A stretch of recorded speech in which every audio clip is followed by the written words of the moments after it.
Ce coup-ci, les petits amis, on va parler du démon Agar, qui est le premier duc. Agar est une entité qui apparaît sous les traits d'un vieil homme, d'apparence sage et noble, chevauchant un crocodile et portant un épervier ou un faucon sur son poing.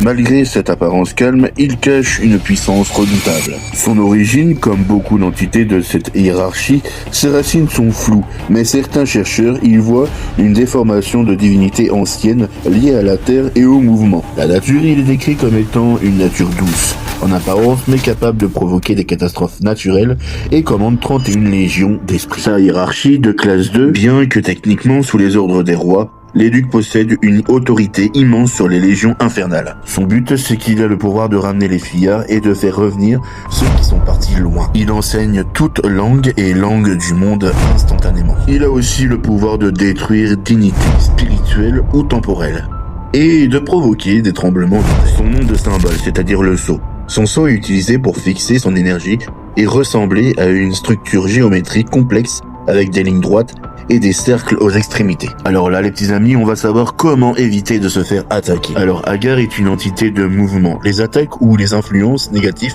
d'Agar surviennent souvent quand on tente de tenir quelqu'un contre son gré. Entre parenthèses, puisqu'il gère les retours et les fuites. On fait preuve d'orgueil démesuré concernant son statut social ou sa dignité, car son but est de les briser. Pour les éviter, il faut cultiver l'humanité et ne pas chercher à manipuler les destins ou les libertés d'autrui. Alors là, les petits amis, comment se protéger de lui? La stabilité, les amis, oui, la stabilité.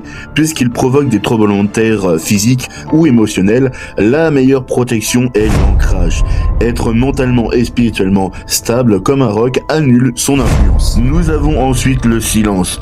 Comme il est maître des langues et des paroles, il utilise souvent le verbe pour égarer. Se protéger de l'Agar, passer par le tri de ses propres paroles, ne dire que ce qui est nécessaire et vrai. Et nous arrivons ensuite le pentacle de protection.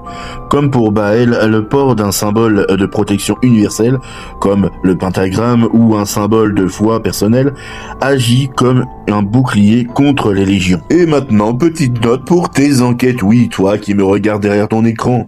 Contrairement à Baal qui reste invisible, on dit qu'Agar peut se manifester par des bruits de pas lourds ou des sensations de sol qui vibrent. Alors maintenant on va passer pour est-ce que c'est vrai, est-ce que c'est faux? Est-ce que ce démon peut venir sur les lieux d'une enquête? Alors pour Agar, la réponse est un peu plus nuancée que pour Baal, car sa nature est plus terrestre est lié au mouvement physique. Alors c'est partiellement vrai, mais avec des conditions très précises. Contrairement au roi Baal, qui est une entité de pur esprit